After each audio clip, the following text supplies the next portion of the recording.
Presidente, per prima cosa le chiedo, la questione palazzetto dove giocherete questa stagione sportiva 2024-2025 si può dire conclusa oppure non ancora? Allora, diciamo che ci siamo incontrati poco fa, tra l'altro, con la dirigenza della Reyer, che si è rivelata assolutamente molto disponibile. Quindi c'è un'ottima collaborazione di base tra le due società. Col comune avevamo già parlato, diciamo che non è ancora ufficiale, nel senso non ci sono ancora le firme sui contratti, ma le condizioni, l'accordo sembra raggiunto, cioè le condizioni che ci siamo detti sono, diciamo, un buon punto di compromesso per entrambe le società, quindi credo, vista anche la buona disponibilità dimostrata soprattutto da Reyer, per nulla scontata, e anche dal comune, credo, mi sento di dire che salvo cataclismi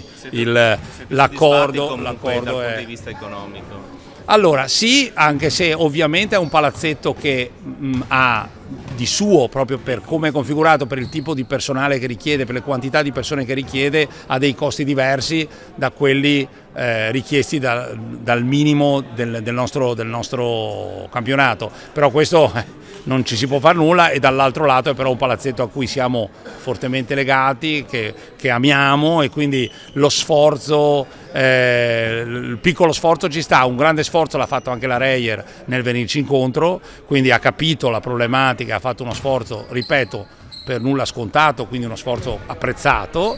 Il comune stesso si è reso disponibile a darci una mano su altri fronti, quindi diciamo che alla fine del gioco siamo riusciti a trovare un equilibrio che ci permette di dire che possiamo farlo, e che quindi ci aspettiamo che tutta la città venga al Taliercio a vederci, ecco. Il basket Mestre resterà a Mestre a giocare, si può dire? Allora, ripeto, non c'è l'ufficialità perché non c'è ancora una firma, però a parole l'accordo è già stato raggiunto, ecco. Quindi se non ci sono cambiamenti sugli accordi raggiunti, la firma arriverà nei prossimi giorni, ecco. Parlando di altro, quali sensazioni per questo primo giorno di scuola, o meglio primo giorno di allenamento, quali sono le sensazioni sue? Allora, non ho ancora conosciuto i ragazzi perché sono arrivato e chiaramente alcuni di loro li ho incontrati quando sono arrivati, però non li ho ancora visti bene, non li ho visti neanche giocare. Però le sensazioni sono ottime, credo che lo staff, la dirigenza nostra abbia lavorato benissimo, dal direttore sportivo delle Spinis a Samuele Marton, direttore generale, hanno fatto un lavoro sul mercato secondo me eccezionale. Siamo riusciti a concretizzare i contratti anche in anticipo rispetto agli altri, anticipare le trattative e quindi a portare a casa quelli che volevamo in maniera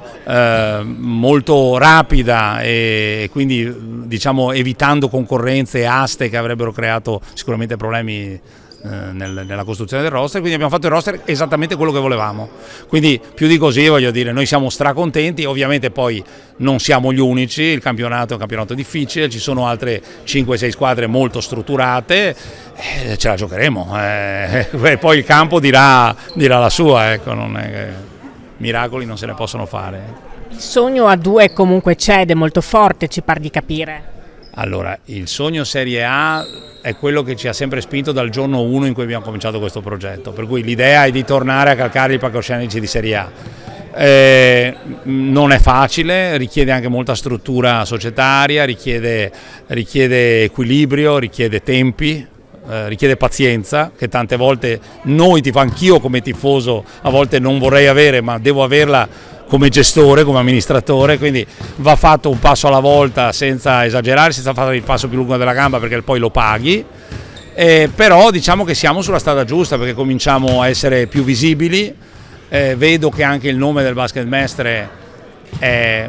aumentato anche grazie alle testate della città. La visibilità che abbiamo oggi sul pubblico mestrino è nettamente superiore a quella che avevamo 4-5 anni fa, quindi sta aumentando il nostro appeal, e questo lascia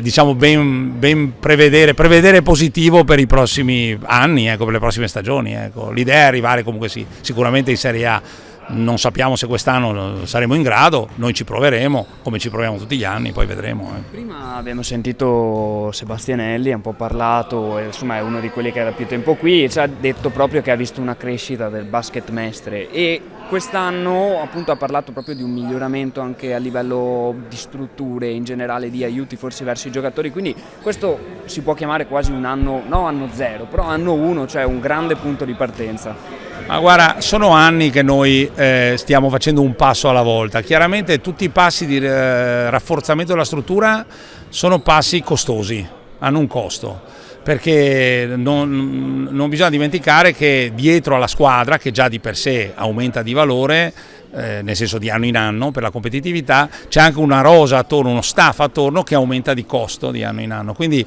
non si riesce a fare tutto da un anno per l'altro, richiede sempre tempo, quindi ogni anno noi innestiamo qualcosa. Quest'anno per esempio abbiamo sistemato alcune questioni legate alla gestione medica e di assistenza degli infortuni, l'anno scorso avevamo sistemato la parte invece più di gestione delle attività dei giocatori durante la settimana, quindi magari lo staff dedicato a certe attività, essendo tutti praticamente professionisti, perché fanno questo solo, professionisti nel senso sono dilettanti però nella realtà fanno questo di attività, vengono devono essere seguiti in una certa maniera. Poi c'era il nutrizionista, l'anno scorso abbiamo inserito il nutrizionista, quest'anno inseriremo altre figure, cioè ogni anno c'è uno step ed è quello il percorso per arrivare ad essere competitivi in una Serie A un domani. Bisogna strutturarsi, non improvvisi nulla, non c'è niente da fare.